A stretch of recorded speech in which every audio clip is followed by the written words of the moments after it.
I'm Seth, and this is Measure Less.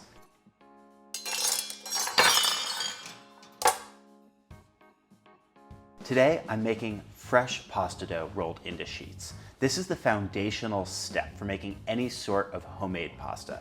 It's a simple labor of love that may take a few attempts to get decent at, but that's all part of the fun. The ingredient list is short. We'll use type 00 flour, semolina flour, eggs, olive oil, and a pinch of salt. As for the flour, use something with a high protein content. That is key to achieving a nice elastic dough.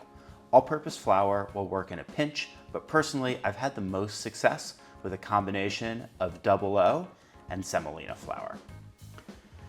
As a first step, remove any jewelry that you don't want to get caked in dough. Then start by mounding your 00 flour, semolina flour, and a pinch of salt. Then make a bowl in the middle of the mound and fill it with your eggs and a dash of olive oil. Use a fork to whisk the eggs and oil up, slowly incorporating flour until everything is combined. Then begin kneading. Don't expect your dough to be immediately consolidated. It's going to be flaky for a while. But if it's not starting to come together after about a minute or so, spritz it with some water. Repeat the process of spritzing and kneading until it's formed a uniform ball that eventually stops sticking to your fingers. Then give it another 5 minutes or so of kneading. This is the process that creates gluten development and a nice elastic dough.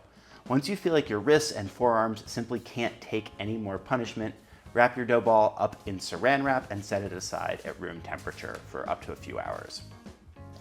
Now it's time for the fun part. If you're planning to use a pasta press to make a special shape, you can put your dough straight into the machine. But if you want to make a more traditional cut pasta like a spaghetti, linguine, fettuccine, or pappardelle, or if you want to make ravioli or tortellini, you'll first need to roll your pasta into sheets. Before you start rolling, I find it's really helpful to set up a landing zone for my pasta sheets. I found that 2 chairs about 2 feet apart back to back work great. You could also use clothing hangers, a laundry rack, really anything works. While using a hand crank machine feels romantic and is a great 2-person activity for date night, I personally prefer using an electric roller attachment on my stand mixer.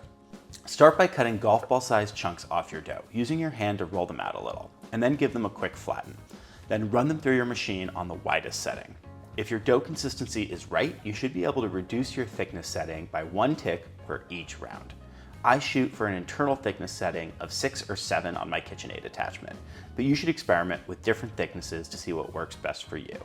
If you start to see your pasta sheets come out really wavy or inconsistent, it's time to stop. Once you've rolled out all your pasta, you can let it hang and dry out a bit, maybe up to an hour or so before you cut it to size. Check out some of my pasta recipes for detail on the final cutting process and sauce inspiration. Like this video, follow me on Instagram and YouTube.